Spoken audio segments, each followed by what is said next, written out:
जो शादी का बंधन होता है ना, वो स्वार्थ पे ही टिका होता है ना। उसमें निस्वार्थ भाव बहुत मुश्किल होता है, वो किसी किसी के अंदर होता है, नहीं तो उसमें तो पूरी पूरी तरह से स्वार्थ ही होता है। उसमें बिना स्वार्थ के तो रिश्ता हो ही नहीं सकता है ना।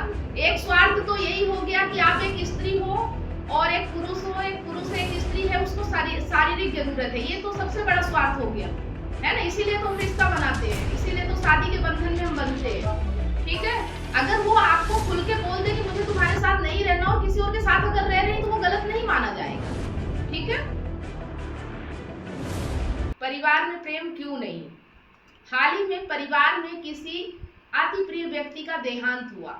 मन को आघात लगा। जब परिवार से संबंधित कई तथ्य उजागर हुए, मैंने जाना कि दशकों साथ रहने के बाद भी एक परिवार के लोगों में आपसी नजदीकी नहीं होती। क्या परिवार की संस्था ही आप प्रेम पर आधारित है या बस हम ही लोग प्रेम से वंचित है? ये सवाल है। और ज्यादातर सवाल ऐसे होते हैं कि हमारे परिवार में प्रेम क्यों नहीं होता है ना। चाहे वो हमारे रिलेशन हो, चाहे मम्मी पापा हो, चाहे बच्चे हो, चाहे हमारे जो भी रिलेशन में रहते हैं, उनमें प्रेम क्यों नहीं होता है?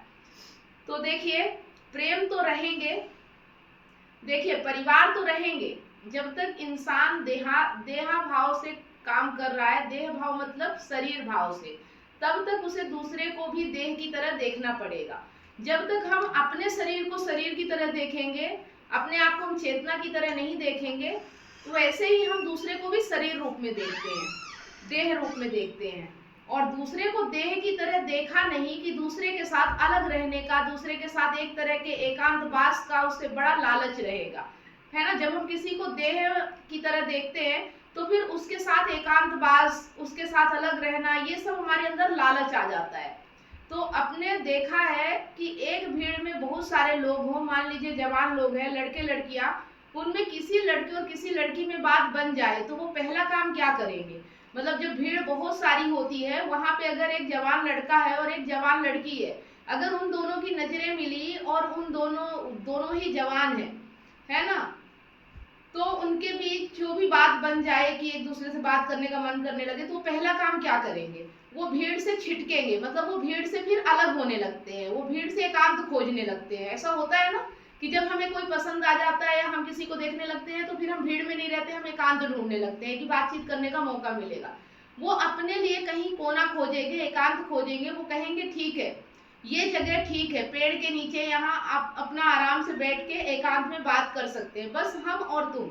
ये परिवार बन गया। मतलब परिवार कैसे बनता है? हमने किसी लड़की को देखा, किसी लड़की ने किसी लड़के को देखा और हमें पसंद आ गए और फिर हम एक दूसरे से बातचीत करने लगते हैं और हमारा परिवार बनने लगता है। तो आप देह थे, आपने जो विपरीत लिंगी है उसको देह की तरह देखा और आप बाकी दुनिया से कट गए, ठीक है। मतलब आप एक स्त्री है या पुरुष है, विपरीत लिंगी है, एक दूसरे को देखा, अभी तक आप भीड़ में थे, लेकिन अब सिर्फ आपको वो लड़की और वो लड़का ही परिवार लगने लगते हैं, आप दुनिया से कट जाते हो।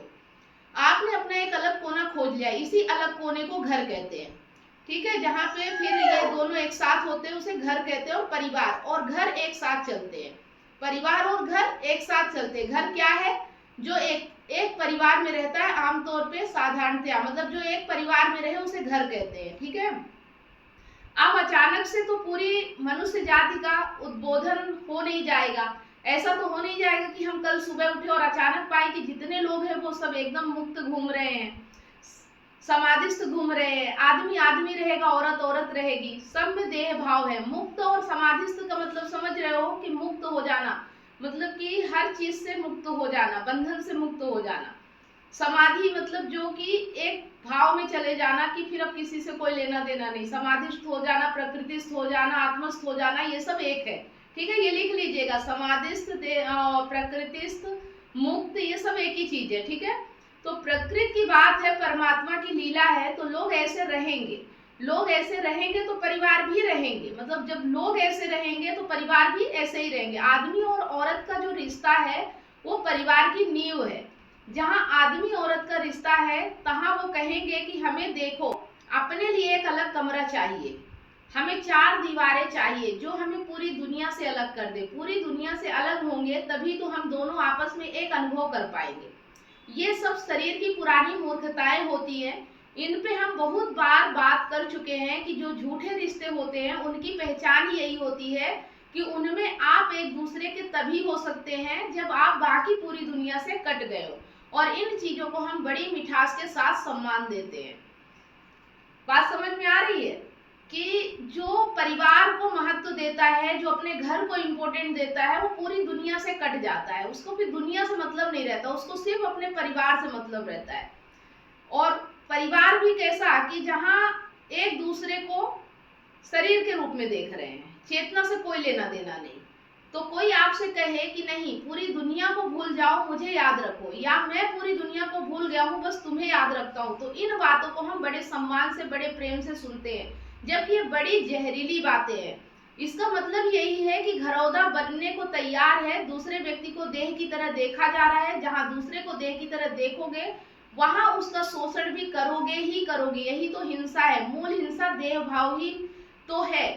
मतलब अगर हम परिवार बनाते हैं, घर बनाते हैं, तो किस लिए? एक दूसरे का शोषण करने के लिए। परिवार ज्यादातर शोषण के लिए होता है, परिवार में प्रेम नहीं होता। हम जिसे प्रेम कहते हैं वो प्रेम नहीं होता है, वो एक दूसरे का शोषण होता है। अगर पति आपसे पैसा न दे, शारीरिक संबंध न बनाए, तो फिर आप पति के साथ नहीं रहते, उसे तलाक दे देते हो। पत्नी अगर बीमार हो जाए, आपके काम की न रहे, तो दूसरी शादी करने लगते हो। तो फिर इसमें चेतना कहाँ है, प्रेम कहाँ है? ये तो शारीरिक जरूरत हो गई। तो हम शरीर से एक दूसरे से परिवार बनाते हैं, मतलब परिवार होता ही है शरीर और रक्त का, ठीक है? या तो खून के रिश्ते होते हैं या शारीरिक रिश्ते होते हैं।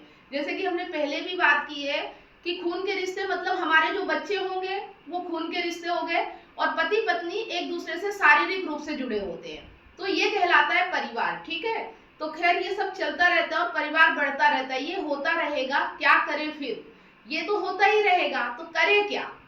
फिर यही करा जा सकता है कि परिवार जब बन गया है तो उसमें जितना ज्यादा से ज्यादा माहौल आध्यात्मिक रख सको उतना अच्छा है। मतलब अगर आप आध्यात्मिक रखोगे माहौल को, दोनों सीख रहे हो, आपका परिवार भी सीख रहा है, तो चेतना विकसित होगी, है ना? अगर आपके घर में ज्ञान नहीं है और अध्यात्म नहीं है तो फिर वहां सिर्फ स्वार्थ होगा। लेकिन अगर वहां पे अध्यात्म हो, वहां पे ज्ञान हो, तो फिर रिश्ते इंसानियत से भी निभाए जा सकते हैं, बिना स्वार्थ के भी जिंदगी जी जा सकती है, ठीक है? और नहीं रखोगे तो भी कोई बात नहीं, कोई अनिवार्यता थोड़ी होती है, जिंदगी फिर सबक सिखाती है। अगर अध्यात्म नहीं होगा तो फिर जिंदगी ठोकरे लगाती है, कोई कहीं जा रहा है, कोई कुछ कर रहा है, कोई दुखी हो रहा, कोई तड़प रहा, कोई रो रहा, यही परिवार होता है फिर, है ना? जहाँ ज्ञान नहीं वहां फिर यही होता है कि जिसका जहां मन कर रहा है, जिसका शरीर जिधर भाग रहा है वो उधर जा रहा है, ठीक है? तो जब तक जिंदगी ना तोड़े तब तक मौज मना लो, गुलछर्रे उड़ा लो, लेकिन देखो अपनी जिम्मेदारी पर अगर तुम चेत जाओ, होश में आ जाओ तो अच्छा रहता है, कष्ट कम झेलना पड़ता है। और इंतजार करो कि जिंदगी तुम्हें जगाए, तो अब कोई भरोसा नहीं, तुमने अपने लिए बहुत अनिश्चित कर दिया है। क्योंकि देखो जिंदगी में करुणा नहीं होती, प्रकृति में करुणा नहीं होती, चेतना में करुणा होती है, ठीक है? जिंदगी में और प्रकृति में करुणा नहीं होती है, वहां कुछ भी होता है, लेकिन चेतना में करुणा होती है, प्रकृति में नहीं होती। चेतना का मतलब यही होता है कि आप अध्यात्म हो, मतलब आत्मज्ञान कितना है, आप अपने आप को कितना जानते हो, आप अपने विचारों को कितना जानते हो, ठीक है? अगर आप अपने आप को नहीं जानते हो, अपने विचारों को नहीं जानते हो, तो आप सिर्फ क्या करोगे? हिंसा करोगे, ठीक है? वहां करुणा नहीं होती है। तो दो तरह के गुरु हो सकते हैं, एक चेतना वाला और एक प्रकृति वाला। एक गुरु हो सकता है जो तुम्हारी चेतना को विस्तार देने की कोशिश करे, और दूसरा गुरु होता है जीवन। जीवन माने यही प्रकृति सब योग संयोग, ठीक है?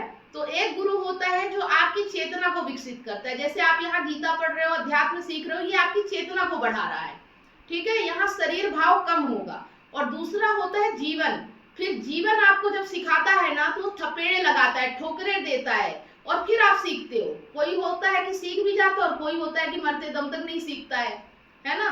तो चेतना में करुणा होती है जो तुम्हारा हितैषी होगा, जो तुम्हारा दोस्त या गुरु होगा, वो तुमको सिखाएगा भी तो कुछ तुम्हारा ख्याल कर लेगा। तुम्हें अगर वो दंड भी देगा तो इतना दंड नहीं देगा कि तुम एकदम ही टूट जाओ, बर्बाद हो जाओ या मर ही जाओ। मतलब अगर जो आपको अध्यात्म का ज्ञान दे रहा है, जो आपकी चेतना को विकसित कर रहा है, वो आपको इतना बड़ा दंड नहीं देगा कि तुम मर ही जाओ। लेकिन अगर जिंदगी सिखाएगी तो वहां कुछ भी हो सकता है, वहां टूट भी सकते हो, मर भी सकते हो, कुछ भी हो सकता है। अगर जिंदगी में गलतियां करोगे तो जिंदगी फिर ऐसे ही सिखाती है, वो कुछ भी हो सकता है वहां पे, है ना।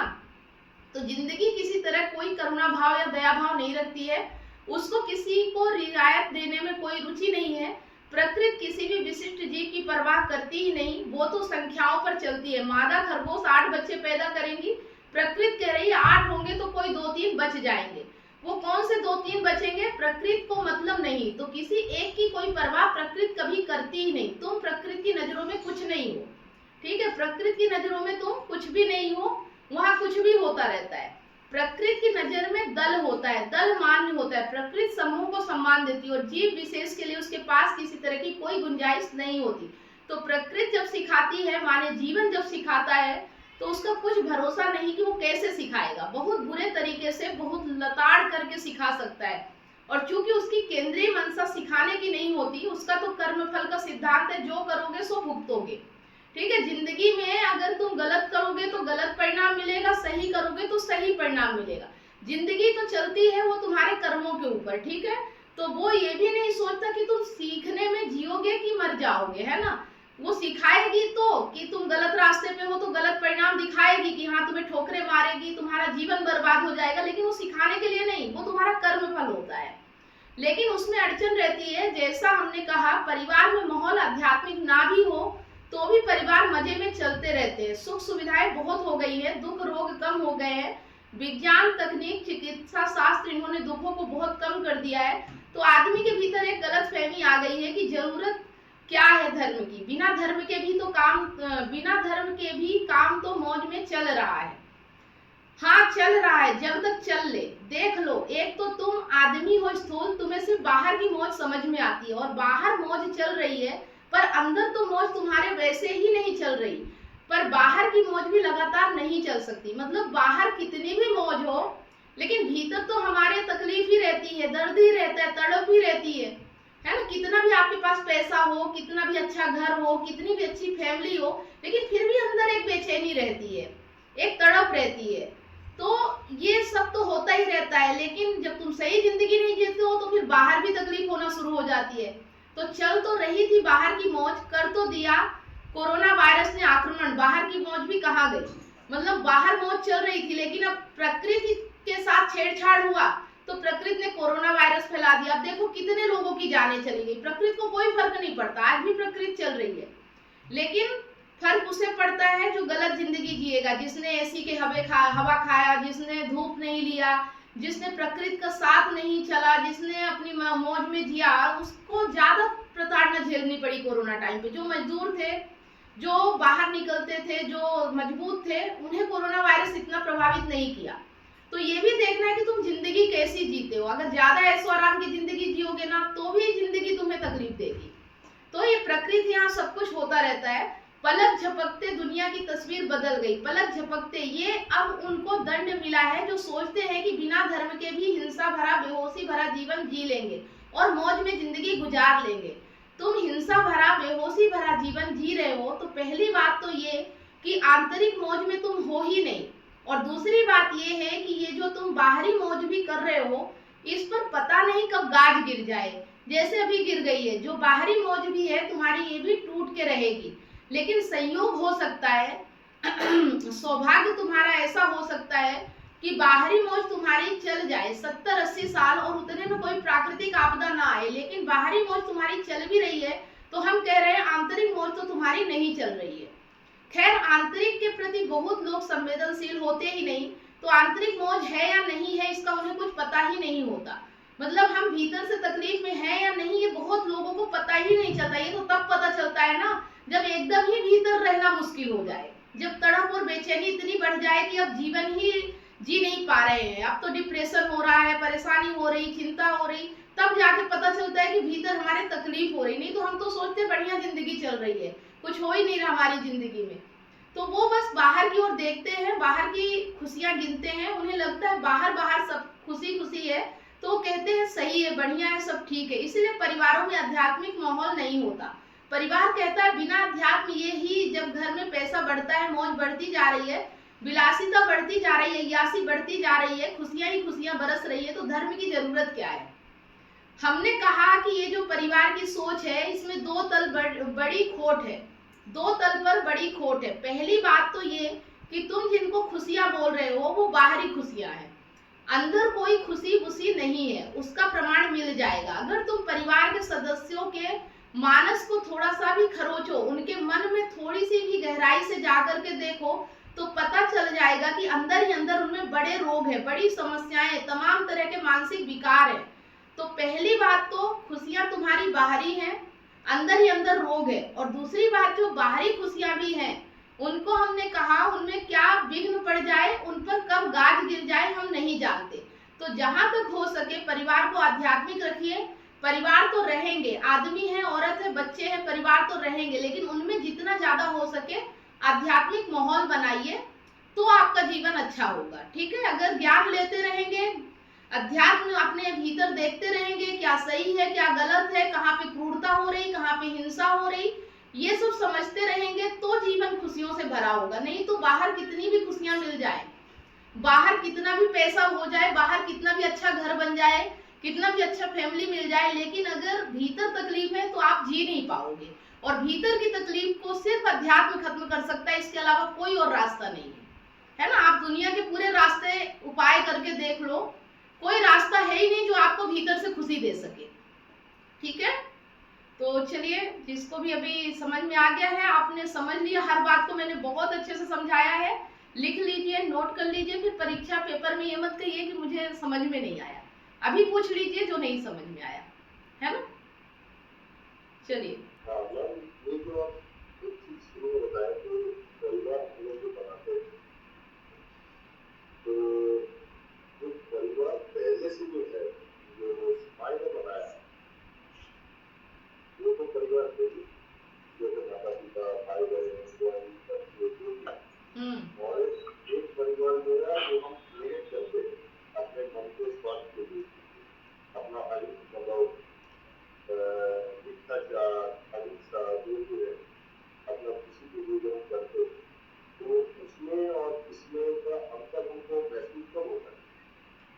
देखो, हमारा परिवार दोनों होता है, एक शारीरिक होता है, एक रक्त से जुड़ा हुआ होता है। ठीक है, एक शरीर से जुड़ा होता है। शरीर तो वैसे दोनों है, माता पिता के शरीर से ही बच्चों का जन्म होता है, वो भी शारीरिक ही होता है, लेकिन उसमें रक्त मोह होता है। और जो पति पत्नी का रिश्ता होता है वो शारीरिक जरूरतों पे टिका होता है। ठीक है, तो इसमें एक जो, हाँ, एक जो आपने बताया ना कि आपने स्वास्थ्य के लिए जो बनाते हैं वो एक परिवार, हाँ, उसमें और इसमें अंतर कैसे आपको पता चले? इसमें अंतर ऐसे पता चले कि हम, देखो, एक तो ये समझ लो कि जो इतनी सारी काउंसलिंग करने के बाद मुझे रियलाइज हुआ कि लोग अपने रिलेशनशिप और लाइफ से कितने ज्यादा परेशान हैं। जबकि मैंने अपने YouTube चैनल और Facebook पेज पर हजारों वीडियो रिलेशनशिप से रिलेटिव फ्री में डाल रखी हैं, फिर भी लोग पर्सनल काउंसलिंग चाहते हैं। नमस्कार दोस्तों, मैं कमलेश सोनी एक रिलेशनशिप कोच हूँ। 2019 से लेकर आज तक हजारों लोगों को मैंने फोन पर मदद किया है, जो लोग अपने रिलेशनशिप प्रॉब्लम्स को लेकर मुझे कांटेक्ट करते हैं। अब मेरा ये मिशन है, जो लोग रिलेशनशिप प्रॉब्लम्स को लेकर हताश और निराश हैं, ऐसे लोगों की मैं मदद करूं, ताकि लोग अपने रिलेशनशिप को खुद ही ठीक कर सके और जीवन में हमेशा खुश रहें, ना कि निराशा की ओर आगे बढ़े। तो शादी का बंधन होता है ना, वो स्वार्थ पे ही टिका होता है ना। उसमें निस्वार्थ भाव बहुत मुश्किल होता है, वो किसी किसी के अंदर होता है, नहीं तो उसमें तो पूरी तरह से स्वार्थ ही होता है। उसमें बिना स्वार्थ के तो रिश्ता हो ही नहीं सकता है ना। एक स्वार्थ तो यही हो गया कि आप एक स्त्री हो और एक पुरुष हो, एक पुरुष है एक स्त्री है, उसको शारीरिक जरूरत है, ये तो सबसे बड़ा स्वार्थ हो गया, है ना। इसीलिए तो हम रिश्ता बनाते हैं, इसीलिए तो शादी के बंधन में हम बंधते हैं। ठीक है, तो पति और पत्नी में स्वार्थ ना हो, प्रेमी और प्रेमिका में स्वार्थ ना हो, ऐसा हो ही नहीं सकता, है ना। तो फिर इसे हमें समझना होगा। हम कहते हैं कि वो स्वार्थी निकल गया, उसने मुझे धोखा दे दिया, उसने मेरे साथ ऐसा किया। हम भी तो वही कर रहे हैं ना, हम भी तो रिश्ते में स्वार्थ के लिए ही है। हमें जहाँ आनंद मिल रहा है, जहाँ खुशी मिल रही है, जहाँ मजा मिल रहा है, अगर ये मिलना बंद हो जाए तो क्या हम रिश्ते को चलाना चाहेंगे? क्या हम ऐसे रिश्ते में रहना चाहेंगे? नहीं रहना चाहेंगे, है ना।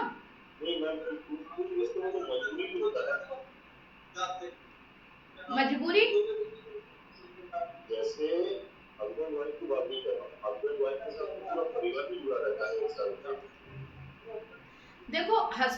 साथ परिवार जुड़ा रहता है, लेकिन आपको एक चेतना की तरह देखना है।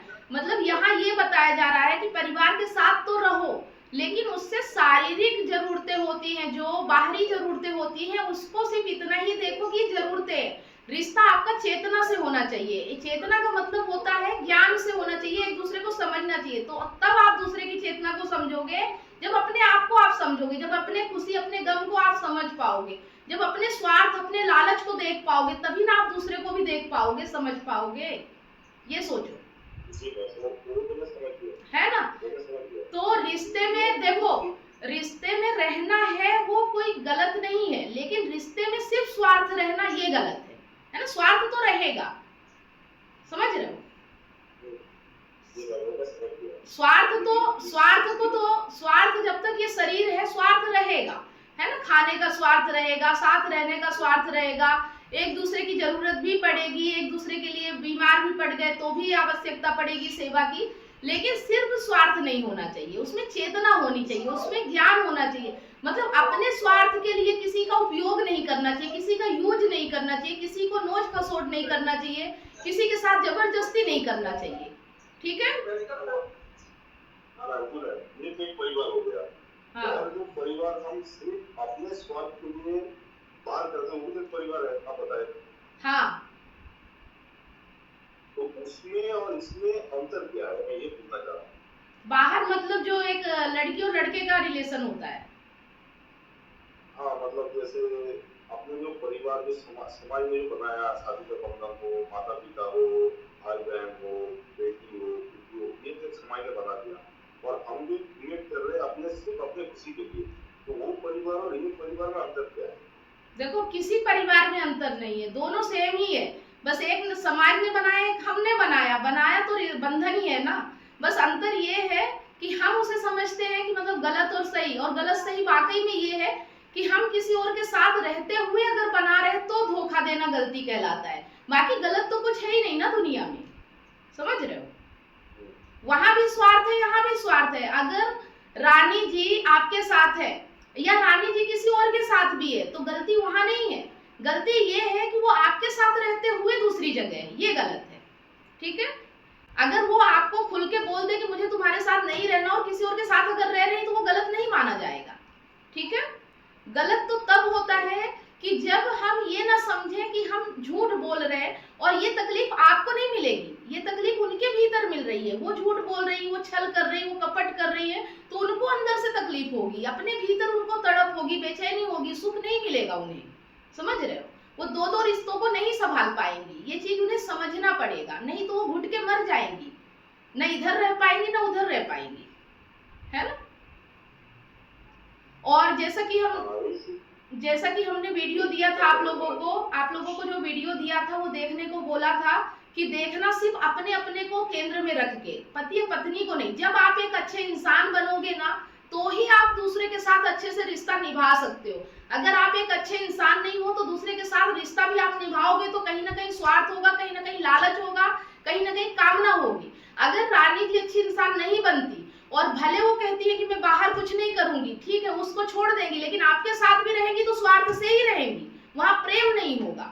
लेकिन रानी अगर सीख जाएंगी कि सच्चा प्रेम क्या होता है, इंसानियत क्या होती है, फिर जब वो जिस भी रिश्ते में रहेंगी तो प्रेम से रहेंगी, उसे प्रेम कहेंगे, ठीक है। तो हमें एक अच्छा इंसान बनना है, ना कि एक अच्छा पति बनना है, ना कि एक अच्छी पत्नी बनना है। हमें एक अच्छा इंसान बनना है, तो हम इंसान के साथ न्याय कर पाएंगे, ठीक है। नहीं तो यहाँ भी स्वार्थ हो जाएगा कि पति है, पैसे कमा रहा, बच्चे हैं, इनके लिए मुझे रहना है, मजबूरी बन के रह जाएगा ये रिश्ता आपका, वहां भी प्रेम नहीं रह जाएगा, है ना। भले वो बाहर किसी से कुछ ना करे, लेकिन आपके साथ भी वो सिर्फ एक मजबूरी का रिश्ता रह जाएगा, एक बंधन बन के रह जाएगा, है ना। और रिश्ते में आनंद तब आता है जब रिश्ते में बंधन नहीं, प्रेम हो, ठीक है, एक दूसरे के लिए समर्पण हो, एक दूसरे के लिए इज्जत हो, एक दूसरे के लिए सत्यता हो, ठीक है, तो रिश्ता होता है। मजबूरी और जबरदस्ती का रिश्ता कभी भी सही रिश्ता नहीं होता है। ये सब समाज जबरदस्ती आपको बांध सकता है, लेकिन आप जबरदस्ती बंध नहीं सकते हो, आपका मन नहीं बंधेगा, वो तो विचरण करेगा, वो तो भागेगा। जब तक उसको शांति नहीं मिलेगी, जब तक उसको सुकून नहीं मिलेगा, तब तक वो भागेगा। आपका मन रानी के लिए भाग रहा, रानी का मन किसी और के लिए भाग रहा, भाग तो दोनों का मन रहा ना। आप भी तो अपने आप में सुखी नहीं हो, आप भी तो अपने आप में चैन से नहीं हो। ठीक है, बात समझ में आ रही? अगर आपसे कहा जाए कि रानी को भूल जाओ तो आप कहते हो मैं नहीं भूल सकता, फिर रानी को कैसे कह सकते हो कि तुम किसी और को भूल जाओ? ठीक है, वो तभी होगा जब वो समझेंगे कि वो गलत रास्ते पे है, उनको सही क्या है गलत क्या है वो खुद में समझना होगा, ना कि इसलिए कि समाज ने क्या नियम बनाए हैं, दुनिया ने क्या नियम बनाए हैं। ठीक है ना? इसलिए अध्यात्म जरूरी है, और जिसने अध्यात्म की राह पकड़ ली, जिसने इंसान बनने की राह पे आ गए, वो कभी भी जीवन में किसी के साथ गलत नहीं करता। ये यहाँ का प्रमाण है, वो गलत कर ही नहीं सकता, क्योंकि फिर उसका मन मानेगा ही नहीं गलत रास्ते पे। जिसको एक बार सही रास्ता पता चल गया वो कैसे चल लेगा गलत रास्ता, है ना? और गलत ये नहीं है, मैंने बोला ना कि गलत ये नहीं है कि वो किसी और से अफेयर में, गलत ये है कि वो आपके साथ होते हुए किसी के और अफेयर में, अगर वो आपका साथ छोड़ देती है, वो किसी के साथ भी रहे, वो गलती नहीं मानी जाएगी, वो गलत नहीं कहलाएगा। हर किसी को अपनी खुशी, अपनी जिंदगी अपने तरीके से जीने का अधिकार है, लेकिन किसी के साथ धोखा करने का, किसी के साथ छल करने का, किसी के साथ कपट करने का अधिकार नहीं होता, और उसकी सजा उसको भुगतनी पड़ती है। ठीक है, आ गई बात समझ में? तो यहाँ इसीलिए मैं बोलती हूँ कि आप दोनों जब यहाँ बैठो ना, तो अपने अपने आप को देखो और अपने भीतर झांको, अपने आप को एक अच्छा इंसान बनाओ, बाकी सब अपने आप सही हो जाएगा। ठीक है, ना उसको बोलो कि मैं इसके बिना नहीं रह सकता, ना आप बोलो कि मैं, भाई अपने आप में रहना सीखो, अपने आप में खुश रहना सीखो। जब आप खुश रहोगे तो आपके साथ लोग रहना चाहेंगे। आप उसी की खुशी पे डिपेंड हो, वो खुद ही खुश नहीं है, वो अपनी खुशी किसी और से ढूंढ रही, वो आपको कैसे खुश रख सकती है, ये बताओ? जो व्यक्ति खुद में खुश नहीं है, वो अपनी खुशी किसी और में तलाश रहा है, वो आपको खुश कैसे रख सकता है? आपको तो अपनी खुशी खुद ढूंढनी पड़ेगी ना। हाँ, अगर वो व्यक्ति खुश है तो आपके साथ वो रह सकता है, आपको भी खुशी मिलेगी, उसे भी खुशी मिलेगी, ये होता है। ठीक है, और एक चीज और समझ लीजिए कि जो पति या पत्नी के बीच रिश्ते गड़बड़ हो गए, अगर वो दोनों सीख नहीं रहे हैं, समझ नहीं रहे, अपने आप को बदल नहीं रहे हैं, तो ये उम्मीद करना कि मेरी पत्नी कल ठीक हो जाएगी, ये बहुत गलत उम्मीद है। वो कल भी वैसा था, आज भी वैसा ही रहेगा, अगर वो अपने आप को बदल नहीं रहा है ना? वो व्यक्ति वही है, कल वहां किसी कामना से था, आज यहाँ किसी कामना से जुड़ गया, उसकी कामना कभी खत्म नहीं होगी, है ना? रिश्ता तो वो होता है जहाँ डर, लालच, कामना, स्वार्थ ये सब परे हो, इनसे हटके वो रिश्ता बनाए कि हाँ मैं एक इंसान हूँ, मैं खुश इंसान हूँ, मैं परफेक्ट इंसान हूँ, बस किसी के साथ चल रहे हैं, हमें अपनी मंजिल पाना है, उसे अपनी मंजिल पाना है, बस साथ है तो चल रहे हैं, है ना? एक दूसरे को अपनी मंजिल नहीं बनाना है। ठीक है, एक दूसरे के शरीर को देख के जीवन नहीं जीना है, अपनी अपनी एक मंजिल बनाना है, अपनी अपनी एक ऊंचाई होना चाहिए, आपका एक रास्ता होना चाहिए। ठीक है, उस रास्ते पे अगर पार्टनर है साथ में तो बहुत अच्छी बात है कि हम मंजिल पाने में एक दूसरे की मदद कर रहे हैं, लेकिन पार्टनर को ही मंजिल बना लेना ये दुख का कारण बन जाता है। ठीक है, किसी को अपनी जिंदगी नहीं बनाना है, समझ गए? जैसे हम एक पुस्तक पढ़ रहे हैं। हाँ, इतने तक तो मैंने सुना है कि जैसे एक परिवार में रहते हैं, उसके आगे बोलिए।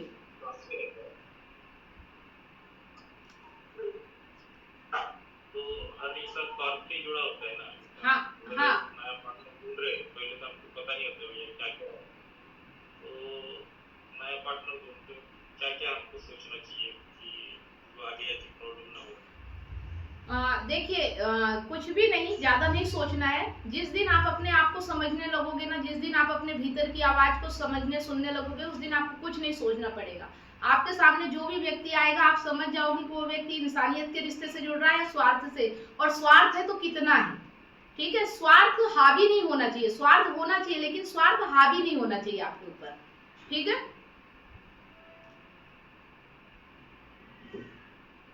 एक चीज ये होता है कि इंसानियत और स्वार्थ, मतलब बड़ा कौन सा चीज है, इंसानियत बड़ी है या स्वार्थ बड़ा है? एक व्यक्ति ऐसा होता है जो सिर्फ स्वार्थ से जुड़ा होता है, उसे कोई फर्क नहीं पड़ता आप बीमार पड़ रहे हो, आप खाना खाए हो कि नहीं खाए हो, वो अपनी जरूरत और अपनी मतलब को देखता है ना? और एक इंसानियत होती है कि आपके दर्द से उसे तकलीफ हो रहा है, अगर आप कुछ करना चाह रहे हो और कहीं बाधा पड़ रही तो वो आपका सपोर्ट करेगा, आपको आगे बढ़ाएगा, मतलब एक तरह से वो आपके लिए समर्पित हो जाएगा कि आपका जीवन बेहतर बनाने के लिए जो कुछ भी करना है पड़े वो करेगा। तो स्वार्थ तो है, लेकिन उसे ये भी परवाह है कि आपकी जिंदगी में सही क्या हो रहा है और गलत क्या हो रहा है।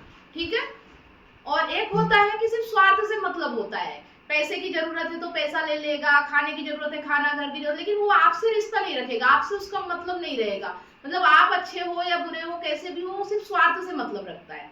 ठीक है, तो स्वार्थ तो होगा, लेकिन स्वार्थ कितना कितना है ना, कितनी, मतलब सिर्फ जरूरत भर के लिए स्वार्थ है, लालच हद से पार हो चुका है। जैसे कि एक व्यक्ति को एक कपड़े चाहिए, एक घर चाहिए, खाना, मतलब खाने के लिए खाना चाहिए, घर चाहिए, कपड़ा चाहिए, एक बिस्तर चाहिए, सोने के लिए बस। लेकिन एक व्यक्ति लालची होता है कि कितना भी उसको दे दो उसको कम ही पड़ता है, वो कभी संतुष्ट होता ही नहीं है। तो देखो कि वो व्यक्ति कैसा है जो आपके साथ है। और ये तब आपको पता चलेगा जब आपको अपनी लालच का पता चलेगा, जब आप अपने आप को देख पाओगे, तब ना लालच समझ में आएगा कि लालच होता क्या है। ठीक है, जब तक आप अपने आप को नहीं समझोगे तब तक आप सामने वाले को भी नहीं समझ पाओगे। आपके रिश्ते वैसे ही होंगे जैसे आप होंगे, है ना, जैसे आप होंगे वैसे आपके रिश्ते होंगे। आप बदलोगे तो आपके रिश्ते भी बदलने लगेंगे। फिर जरूरी नहीं कि आपके साथ वही व्यक्ति होगा, फिर वो व्यक्ति होगा जो आपके लिए सही होगा। ठीक है, फिर किसी को भी उठा के अपनी लाइफ में नहीं लेके आ जाओगे कि किसी को भी पकड़ा, बस स्त्री है या पुरुष है बस लेके आ गए कि शारीरिक जरूरत पूरी होना चाहिए। और यही करते हैं, इसीलिए तो हम तकलीफ में रहते हैं कि हम उसकी चेतना नहीं देखते हैं कि उसकी चेतना कैसी है।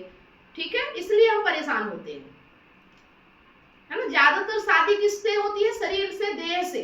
स्त्री का देह है, पुरुष का देह है, इससे शादी हो जाती है। ये नहीं देखते कि वो व्यक्ति कैसा है, उसका व्यक्तित्व कैसा है, उसकी इच्छाएं, उसकी मानसिकता कैसी है। अगर ये देखे तो शायद इतनी प्रॉब्लम ना आए, है ना। सही बात बताई आपने।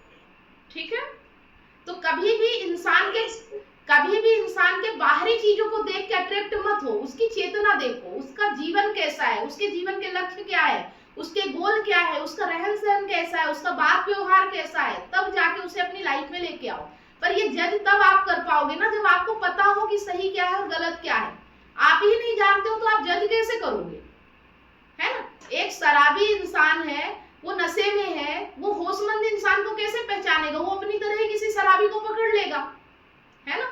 होश क्या होता है? जब उसे पता होगा तब ना वो जानेगा कि होशमंद कौन है। ठीक है, तो पहले खुद होश में आना है। मतलब कुल मिला के पूरा काम हमें अपने आप में करना है, किसी और पे नहीं करना है। सामने वाला व्यक्ति अगर सही है तो हम उसके साथ रहेंगे, नहीं तो नहीं रहेंगे। ये हमारी चॉइस है, कोई मजबूरी नहीं है, कोई जबरदस्ती नहीं है। ठीक है ना।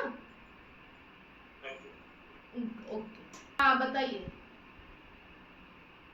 मैम। कुछ चीज को लेकर जब मन जब बेचैन होते हैं ना, तब नींद नहीं आती। ठीक है, तब नींद नहीं आने की वजह से हम क्या करते हैं, नींद की गोलियां खाते हैं, नींद की दवा लेते हैं। तो ये क्या सही है मैम? नींद की गोलियां खाने से सब सही हो जाते हैं? नहीं, पहले ये बताओ बेचैनी किस बात पे होती है? जिसे आप प्यार करते हो, ये हाँ वो मुझे धोखा दिया, कि ये फिर से वो क्या ये काम करेगा क्या नहीं, मतलब ये जब ख्याल मन में आ जाते हैं, जब उससे बात करते हो तब तो सब ठीक है। पर जब उससे बात करना, मतलब हाँ उससे बात कर रहे हो, आप उससे बात नहीं हो रही है, इस टाइम अकेला बैठी हूँ तो सोने की भी कोशिश कर रही हूँ, नींद भी नहीं आ रही है, और बस मन में ये सब ख्याल आते जा रहे हैं कि हाँ ये नहीं होगा, अभी तो वो सब कुछ कर रही है, ठीक है, फ्यूचर में ये तो नहीं करेगा ना, बस ये। तो नींद की गोलियां लेने में क्या सब सही हो जाते हैं मैम? नहीं, नींद की गोली खाने में और गड़बड़ हो जाएगा, है ना। उसका क्या करना चाहिए? नहीं, समस्या तो वही रहेगी ना। नींद की गोली खाने से समस्या तो खत्म नहीं हो जाएगी, है ना। थोड़ी देर के लिए नींद आ जाएगी, ठीक है, और ये आदत बन जाएगी तो नींद आएगी भी नहीं। तो समस्या की जड़ पे पहुंचो ना, कि जो आप सोच रहे हो वो क्यों सोच रहे हो, कल्पनाएं कर रहे हो, जो हो नहीं रहा आप उसको सोच रहे हो, है ना। जो नहीं हो रहा आप उसको सोच रहे हो, जो हो चुका और जो नहीं हो रहा उसको सोच के आप अपना अभी का नींद खराब कर रहे हो ना। अभी में जियो, अभी सही है ना, अभी सब कुछ सही है, अभी में जियो, कल्पनाएं मत करो, ठीक है। कल्पना मत करो और भूतकाल और भविष्य काल की चिंता छोड़ दो, प्रेजेंट में रहना सीखो। और अगर नींद ना आए तो अच्छे वीडियो देखो, अच्छी बुक्स पढ़ो, आप मतलब जितनी देर तक भी पढ़ाई पूरा दिन पूरी रात गुजर जाए पढ़ते पढ़ते, ठीक है, लेकिन फिर आपको दिन में नींद आ जाएगी, दिन में सो जाओ। जब नींद आए तब सो, जब भूख लगे तब खाना खाओ, जबरदस्ती नहीं करना, ठीक है। अगर नहीं आ रहा तो अपने मन को दूसरी जगह लगाओ, उस विषय को छोड़ो ना। नींद की गोली खाने से विषय थोड़ी छूट जाएगा, ठीक है। जिस विषय को पकड़ के बैठे हो उस विषय से बाहर निकलना पड़ेगा, ठीक है। और अभी जो है तुम्हारे सामने बस उसको देखो, ये मत सोचो कल क्या होगा। किसी ने कल नहीं देखा कि कल क्या होगा, और उस कल की चिंता में आप आज की नींद खराब कर रहे हो, है ना। कल जो होगा वो कल देखेंगे, और जो होगा मुझे लगेगा कि ये गलत है तो उस हिसाब से हम निर्णय लेंगे। डरना क्यों है? डरना नहीं है, ठीक है। ना डर रखना है, ना चिंता रखना है, ना टेंशन। हमें जिंदगी जीना है, और जिंदगी हमें जहां ले जाएगी हम वहां जाएंगे। जो हमसे करवाएगी हम वो करेंगे, निर्णय जो लेना पड़े वो लेंगे, है ना। किसी के वशीभूत नहीं। अगर आप चिंता करके किसी को अपना बना सकते हो क्या? मैं हमेशा यही कहती हूँ कि आप कितना भी सोचोगे कि वो मेरा है, मेरे साथ ही रहे, मेरे साथ वफा करे, तो क्या आपकी चिंता से वो बदल जाएगा? वो तो अपने आप ही बदलेगा ना, है? जब वो चाहेगा तभी बदलेगा। आप चिंता करके सिर्फ अपने जीवन को बर्बाद कर रहे हो, उसका कुछ नहीं होगा, ठीक है। तो जब ये ख्याल आने लगे, जब ऐसी सोच आने लगे, तो बस किताबें पढ़ने लगो, वीडियो देखने लगो, आप प्रेजेंट में आ जाओगे, आप कल्पनाएं आपकी छूट जाएगी, और अचानक जब आप थक जाओगे ना तो अपने आप नींद आ जाएगी, ठीक है। नींद को जबरदस्ती नहीं लेके आना है। एक दिन नींद ना आए मत सो, 2 दिन ना आए मत सो, कोई जबरदस्ती थोड़ी है। शरीर अपने आप नींद ले लेगा, उसको आपको देना नहीं पड़ेगा। शरीर जब थकेगा ना, जब उसको नींद की जरूरत होगी, फिर तो आपको सोचना नहीं पड़ेगा आप कहाँ सो जाओगे, ठीक है। ये हम घर पे खाली बैठे रहते हैं ना, इसलिए हमें लगता है नींद नहीं आ रही। आप सफर करो ट्रेन का 24 घंटे, जब नींद लेने का टाइम नहीं मिलता और फिर घर आओ तो देखो कैसी नींद आती है, समझ रहे हो। सब भूल जाता है, चिंता, टेंशन, परेशानी।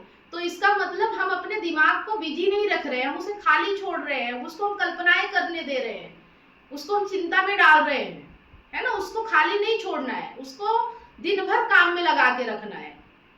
जितना किताबें पढ़ सको उतना पढ़ो, अच्छी बुक पढ़ो, अच्छे वीडियो देखो, दिन भर वीडियो देखो। अगर टाइम है ना, काम कर रहे हो, कुछ भी कर रहे हो, मैंने बोला ना दिन भर कान में ईयरफोन लगा के रखो। दिमाग को चिंता करने का फुर्सत ही नहीं मिलेगी ना, वो सुनता रहेगा दिन भर, तो कब सोचेगा वो, ठीक है।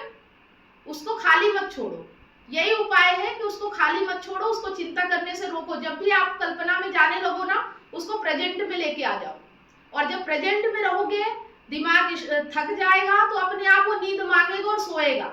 नींद की गोली खाना कोई सलूशन नहीं है, ठीक है। आपको 2 दिन नींद ना आए 2 दिन मत सो। हम चिंता ज्यादा करने लगते हैं इसलिए नींद की गोली खाते हैं, है ना। आप मेहनत ज्यादा करो, अपने दिमाग को, अपने शरीर को थकाओ, उसके बाद नींद अपने आप आएगी, भूख अपने आप लगेगी। जबरदस्ती करने की जरूरत नहीं पड़ती है। शरीर है ये अपनी जरूरत खुद जानता है उसे कब क्या करना है, ठीक है। आपको उसके बारे में सोचने की जरूरत नहीं है। आपको तो बस अपने मन को देखना है कि मन कहाँ जा रहा है, इसको कैसे हम रोक सकते हैं, इसको कैसे कंट्रोल कर सकते हैं, ठीक है।